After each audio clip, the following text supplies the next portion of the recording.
Baik, Assalamualaikum warahmatullahi wabarakatuh. Sebelumnya, perkenalkan nama saya Muhammad Ja'far Faluja dari kelas 11 F1.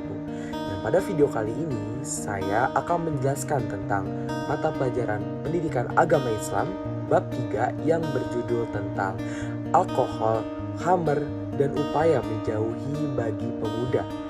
Saat ini saya akan menjelaskan 3 poin utama. Yang pertama, apa sih itu alkohol? Yang kedua, apa sih perbedaan dari alkohol dan juga khamr? Dan yang terakhir, upaya atau cara kita sebagai pemuda atau generasi muda saat ini, Gen Z saat ini, untuk mencegah upaya menjauhi bagi pemuda dari alkohol dan juga khamr. Kita masuk ke poin pertama, yaitu apa itu alkohol? Alkohol merupakan zat kimia organik dengan rumus C2H2OH, dan dalam dunia industri dan juga medis, alkohol juga digunakan sebagai pelarut, desinfektan, bahan bakar atau bahan campuran dalam industri kimia. Nah, alkohol ini bila dikonsumsi dalam jumlah tertentu, teman-teman, alkohol bersifat memabukkan, di mana nantinya alkohol akan menurunkan kesadaran dan mempengaruhi pikiran dan akal kita. Selanjutnya adalah khamr. Dalam Islam itu bagaimana sih, teman-teman? Jadi, secara bahasa, khamr atau khamr berarti sesuatu yang menutupi atau menyembunyikan. Jadi, khamr ini menyebabkan perubahan atau penutup bagi diri kita sendiri. Dalam istilah syariat Islam, segala sesuatu yang memabukkan dan merusak akal pikiran kita, termasuk jenis minuman keras dan zat yang mempengaruhi, yang menyebabkan hilangnya kesadaran atau kendali dari diri kita sendiri. Al-Quran dan hadis yang menjelaskan bahwa khamr adalah hukumnya haram bagi umat muslim. Kaitan alkohol dan juga khamr itu apa? Jadi yang pertama, jika alkohol dikonsumsi dalam bentuk minuman yang memabukkan, maka itu termasuk dalam khamr dan dalam hukum Islam mengharamkannya.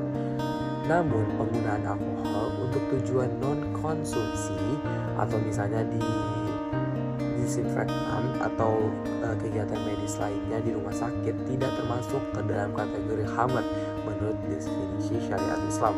Nah, yang kurikulum merdeka saat ini di buku PAI kelas 11 dikatakan bahwa setiap yang memabukkan adalah khamr dan setiap khamr diharamkan menurut hadis riwayat Ahmad dan Abu Daud. Salah satu contoh penggalan ayat yang ada di Al-Quran ada pada dalam surat Al-Maidah ayat 91 yang artinya menjelaskan tentang, wahai orang-orang yang beriman, sesungguhnya minuman keras, berjudi, berkurban untuk berhala, dan mengundi nasib adalah sebuah perbuatan yang keji, di mana termasuk perbuatan syaitan, maka jauhilah itu agar kamu beruntung. Setan ingin menimbulkan permusuhan dan kebencian di antara kamu dan menghalang-halangi kamu dari mengingat Allah dan salat, maka apa kamu akan berhenti? Seperti itulah. Dan yang kedua, terdapat pada Quran surat Luqman ayat 12 yang mengartikan tentang, dan sungguh telah kami berikan hikmah kepada Luqman, yaitu bersyukurlah kepada Allah Subhanahu wa Ta'ala, dan barang siapa yang bersyukur maka sesungguhnya ia akan bersyukur untuk dirinya sendiri. Setelah adanya penggalan-penggalan surat yang berada dalam Al-Quran yang menjelaskan atau mengartikan tentang alkohol dan juga khamr, ada juga salah satu hadis yang berkata setiap yang memabukkan adalah khamr dan setiap khamr itu haram, yang terdapat dalam hadis riwayat Abu Daud Ahmad.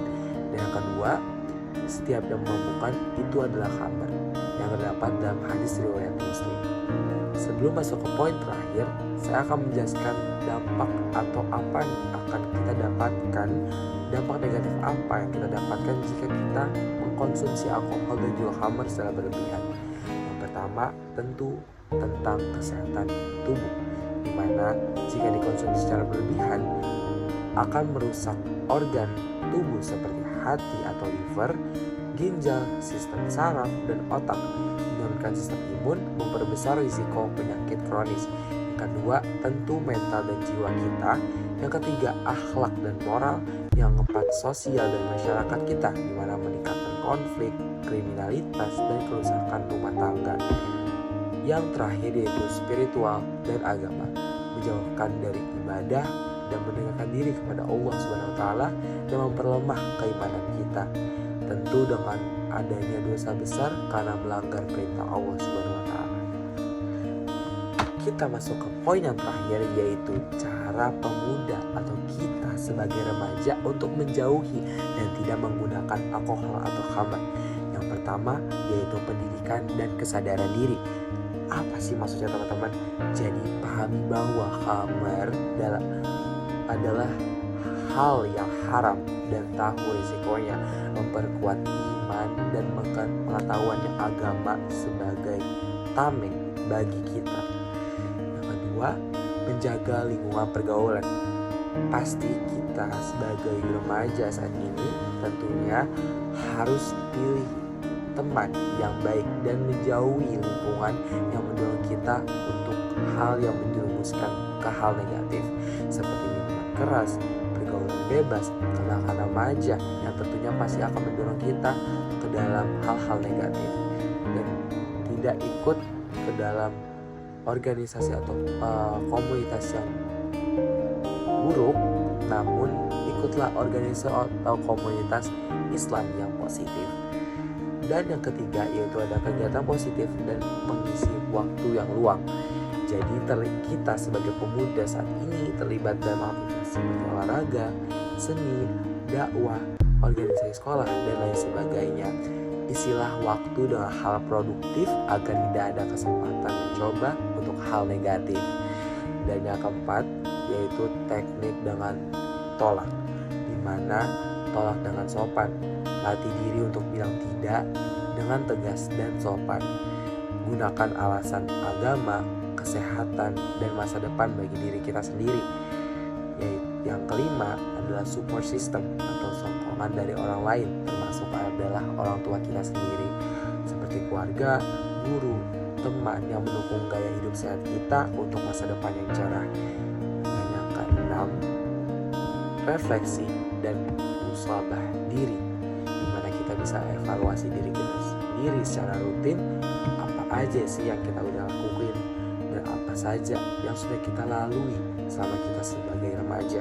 Bertaubatlah jika memang ada kita melakukan sebuah mencoba, dan juga kembalilah ke jalan yang benar. Dan ditutup dengan doa dan ikhtiar spiritual, di mana poin ketujuh ini kita minta pertolongan dari Allah Subhanahu wa Ta'ala agar dijauhkan dari godaan, memperbanyak zikir, istighfar, dan sedekah. Karena saya percaya jika kita bertakwa, mendekatkan diri kepada Allah Subhanahu wa Ta'ala dan menjauhi larangannya, insya Allah Allah akan membantu kita ke jalan yang benar.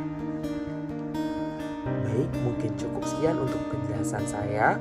Terima kasih atas perhatian dan pengertiannya. Semoga dengan ketiga poin tersebut dapat bermanfaat bagi kita semua.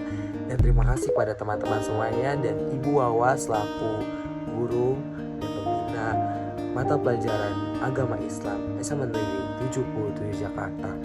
Saya ucapkan terima kasih, mohon maaf bila ada salah kata atau perbuatan saya kurang mengenakan selama video ini berlangsung. Wassalamualaikum warahmatullahi wabarakatuh. Dadah.